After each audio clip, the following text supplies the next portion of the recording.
Hey guys, I am doing my next YouTube video now. I had put on Facebook that I was going to update everybody about my doctor visit today and everything that has to come. So, good afternoon. It is January 20th, a little bit after 4 o'clock here in Fairburn, where I am right now. I want to make sure that this is far back enough for me to... Okay, and it seems like it can still hear me, so good. Okay, so I have a lot of good news, a lot of things that have happened in the past week or so. Many of you guys know last week I had a PET scan done, which is a total scan of my entire body from head to toe to determine what my current stage is for lymphoma and if I've been responding to treatment or not, since I've been on the newest chemo that they've been giving me, which is brentuximab. And they wanted to check and see if I've been responding to the chemo and see how my lymph nodes are forming in my or not forming in the areas that they were previously showing. So I send text messages out to a few of my people, and that's kind of what I read off of when I do my videos. So let me find the text. And okay, so I got a copy of my scan today and everything is good. My lymph nodes in my neck area, if I shared my last relapse with you guys back in November, I had some swelling in my neck and I had some swelling in the back of my head, and they did a biopsy and determined that there was still disease showing up. So they did a PET scan after me doing 3 cycles of brentuximab chemo, and it shows that everything is low. There's little to no evidence of disease right now in my body, and it is the only lymph nodes that are showing up on the scan are in my neck, which is where the problem all started March of last year, so months back, almost a year now. That's where it all began. So it's still kind of showing up there, but there's no swelling, there's no active disease, it's not progressing, which is the good. It's not spreading and it's not progressing, which is good.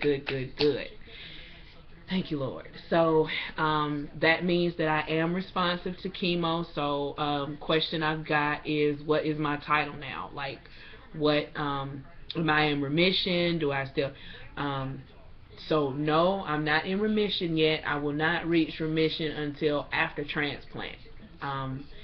After I am infused with the donor stem cells, I will be that is when I will reach the to be in remission, or cancer-free, if you want to call it. Right now, my title is that I still have lymphoma, but I am responding well to treatment. So that puts me in the qualification for my stem cell transplant. So I met with my doctor today, and he said that he is ready to get the transplant started ASAP. And I had to make the decision today as to whether or not I wanted to participate in the clinical research study. I'm not sure if I gave you guys a lot of information about the clinical research study, but I'll just try to give you the Cliff Notes version of it. So here's the big pamphlet, if you can see it. It looks like a research study. Like if you're a graduate major, you probably have seen something like this, so it is real. The research study is it's a study that is comparing the I'm trying to put it in layman's terms as best I can. The effectiveness of a haploid transplant, which is a donor, a half-matched sibling, which is my sister, or a cord blood transplant, which would be me getting the stem cells from an umbilical cord to kill my cancer. I qualify for both of those transplants because I don't have a fully matched sibling and I don't have a fully matched unrelated donor from the registry. It didn't. My numbers. My doctor wasn't.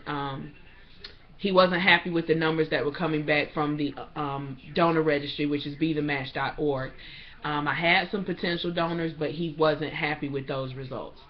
So because I qualify for the haploid and the cord blood, I am eligible to participate in a clinical research study or a clinical trial that Northside Hospital is doing now, comparing the effectiveness, which one is better, because that was my first question. I was trying to figure out, well, if I participate in the study, first thing I want to know is which transplant is better as far as survival rates, as far as recovery rates, as far as staying in remission, and as far as which one gives me the best chance at never seeing the never seeing the disease again, or not seeing it never seeing it as much as possible. And my doctor told me that they are literally the same. And when I read the clinical research study, I read that whole pamphlet that I just showed you, some 15, 17, 20 pages long of the research study, and the medications are the same, the timeline is the same, the preparation is the same, the infusion of stem cells is the same, the immune suppressive drugs that I'll be getting after the transplant, that's the same.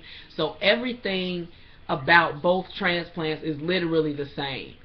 So that's the whole point of the study, figuring out which one is better, or if one is better than the other.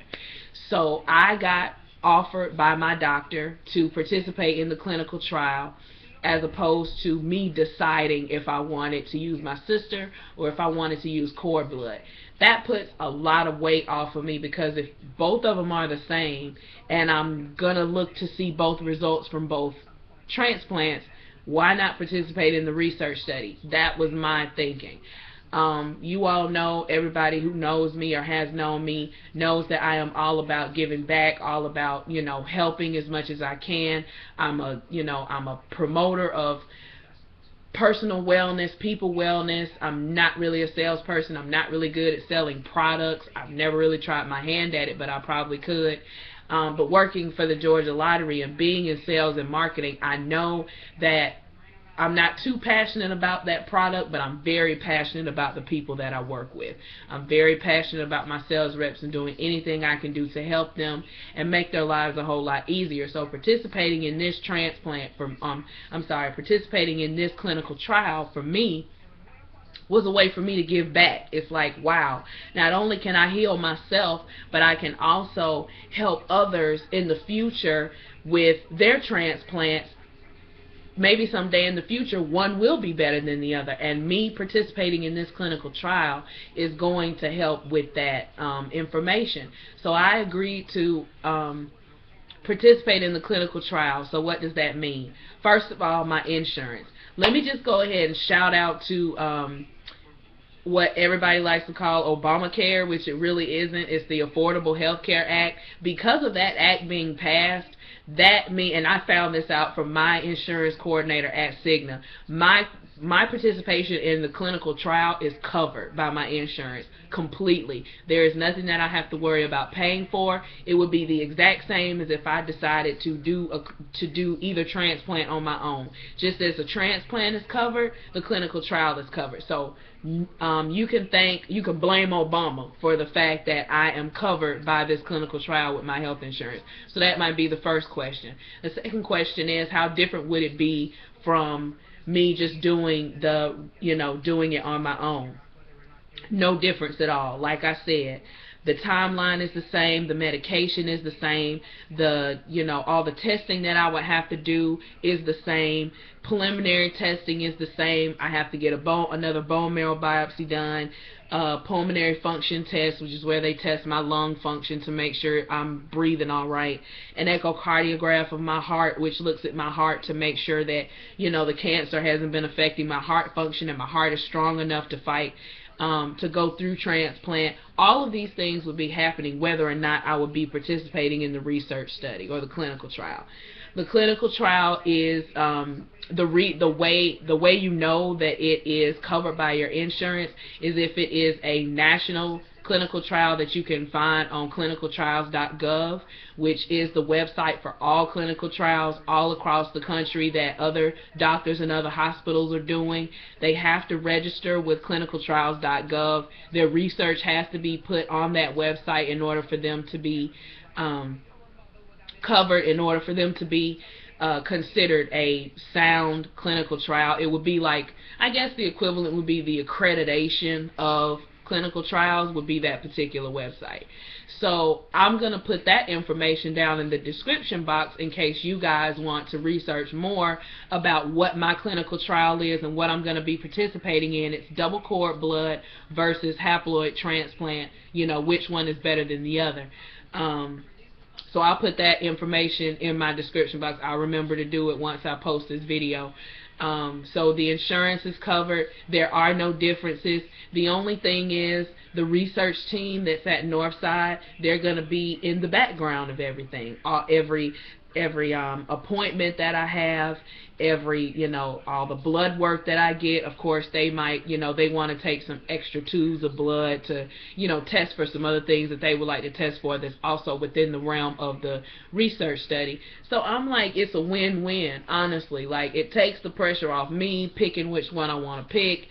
And, once all of the preliminary testing is done, I will be placed in a computer, I will be randomized, and they will decide which one is going to be either cord blood or haploid. And once I know, you're going to know. So the first step is starting next week. I'm going to have, some appointments coming up with my testing and all that kind of stuff. Once I get that information from my coordinator, I'll let you guys know all of that. And I'll keep you guys informed about everything as I normally do. I had chemo today. It went fine. I'm doing really well on this brentuximab chemo so far. This is my 4th cycle, and it's every 21 days, so I'm thinking this probably be the last time that I have brentuximab before it's time for me to go and get my, high-dose chemotherapy for the transplant. So we're headed for Transplant City, guys. So once I get all that information in, I will always keep you guys updated. I'll be putting a video up every week. If you have any questions about anything, you can hit me up on Facebook. You can comment on my videos. You can catch me through email, bird321.ab@gmail.com. If you got my phone number, you can call me, you can text me if you have any questions, and you can share this video with your friends. You can share my wellness journey with your friends. I have my official handle, which is youtube.com/ I think it's BB Wellness Journey. I'll put that down in the description box too if you guys want to share it with somebody else. Anybody who needs to be inspired going through whatever it is that they're going through. It might be chemo, it might be a transplant, it might be depression, anxiety, it might be a bad day. If you think that I might be able to lift somebody's spirits, share on. Continue to spread the love, because that's what I would like to do. Okay, so I think that's everything. If I missed anything, I'll try to remember to make myself a list, so I'll include some more stuff next week. Subscribe. Again, remember, when I get to 100 subscribers, I'm going to try to do a giveaway with me and my sister. It's going to be some awesome stuff that we got that we're bundling up now. So I love you guys very much. I appreciate all the love and support. I appreciate all the calls, all the texts, all the comments, everything that you guys have done to continue to inspire me, and I will continue to inspire you. Love all over. Talk to you guys soon. Peace.